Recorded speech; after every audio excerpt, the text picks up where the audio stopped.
Hey YouTube, Paul Oz here again. I've got another Ernie Ball Music Man instrument to talk about today. This is the EBMM Luke 3, which is a loaner from my friend Mr. Atlantis.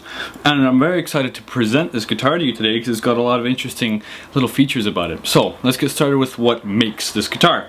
Well, we've got an alder body, a 5-bolt-on neck joint here. We've got actually a custom Ernie Ball Music Man active circuitry thing, which we're going to get into in a minute. We've got some DiMarzio transition pickups, I believe they're called, as well as a vintage style trem here, which is totally comfortable to play with in terms of riffing around. We've got ourselves a roasted maple neck. Yeah, girl, and that's satin right there. And a rosewood fingerboard, as well as Schaller tuning machines on the back here. This guitar is of course made in San Luis Obispo, California, and let's just play around a little bit here. So, active circuitry, like I was talking about before, is just this. Whoa. And you get a little bit more gain, it feels like. It's a very, very subtle thing. I only really noticed it at lower gain kind of stuff. So I'm going to roll it up to about halfway here and riff around in the passive section, and then I'm going to gain it up while we play some rhythm stuff.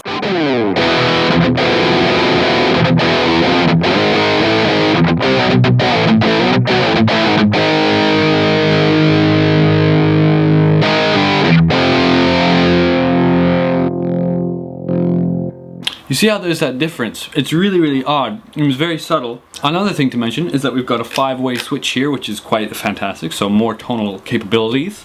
And finally, 22 frets instead of 24. It's still a 25.5-inch scale, I believe. And the neck actually feels like a really vintagey, Telecaster-y, Stratty thing, but it's got a little bit of that Dean V taper to it almost, and it's a very interesting neck. It's definitely a lot thicker than the JP, which isn't over here, it's actually over there. It's a lot different than the JP, and a lot thicker and a lot rounder, but that's by no means less comfortable. So I'm going to play with full gain here. This is a diesel style setting, and let's hear some stuff.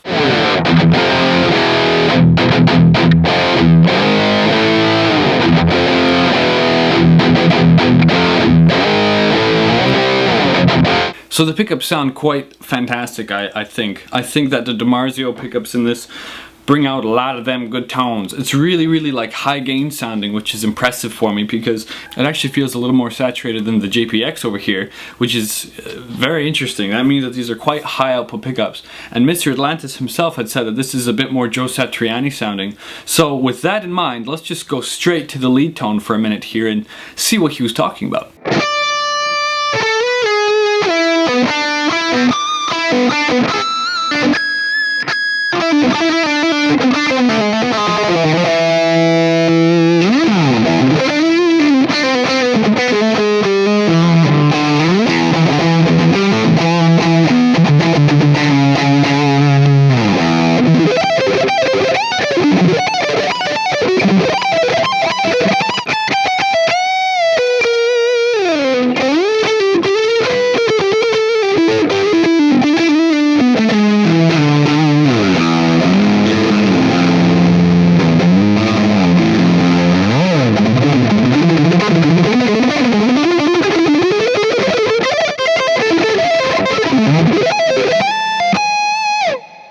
So as you can see, there's a lot of different dynamic in each one of these different pickup positions. Now I haven't tried the coil split setting or the coil, the outer and the inner coil settings with the active circuitry before. So let's have a listen with that. I'm going to switch to this one, which is I believe the 2 inners.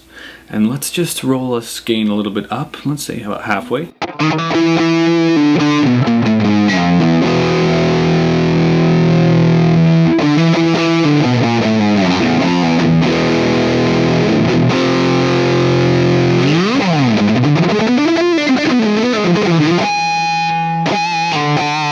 There's definitely that interesting difference of like a bit of a boost. Here you go, a helping hand, which I like a lot actually. This guitar is proving to be a bit more interesting while I'm reviewing it rather than me just playing it and then seeing what I like about it beforehand.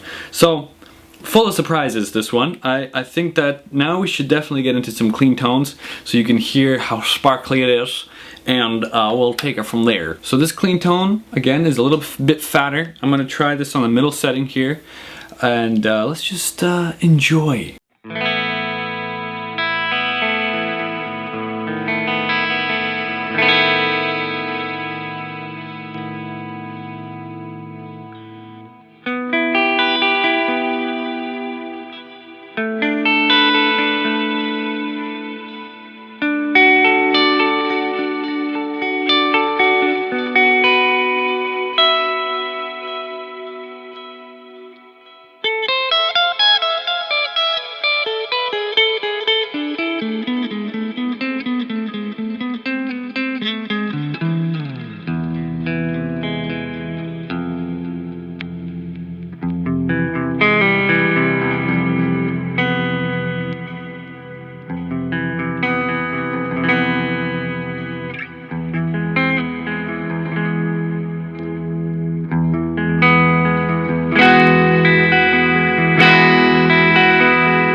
I think that because of the active circuitry in this guitar, the pickups being in the split coil positions now all of a sudden have that boost and sound a little bit more humbuckery, which is kind of great. And then of course when it's in the regular humbucking position and you need even more juice, you can get that into your lead playing and stuff. Though it's a subtle difference, there is just that little bit extra gain, which is really, really pleasant to have. It's like a dB or two. It isn't an extreme amount where it's like an extreme active pickup where it's really like, oh my god. It's just a little bit hairier, which is nice. A smooth hairy, kind of like if you use conditioner, I guess. So in terms of bang for your buck, it's a made in the United States instrument, which is a really great thing, because that means it's gonna get tenderly treated and loved. And I forgot to mention, this finish is Bodhi Blue, I believe, which is pretty cool. It's definitely a lot sparklier in person than it is on this camera that you're watching me from right now.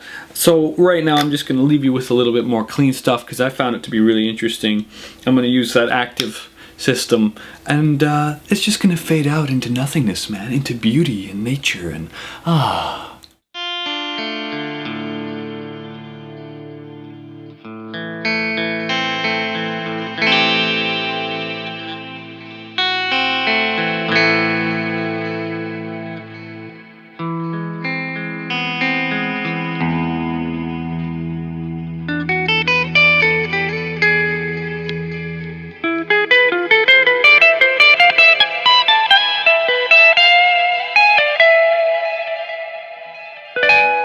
Now before I forget, don't forget to subscribe and like this video if you like this video.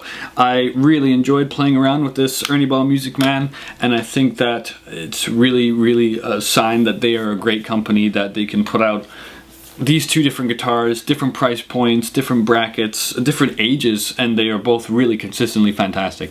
Alright YouTube, see you later.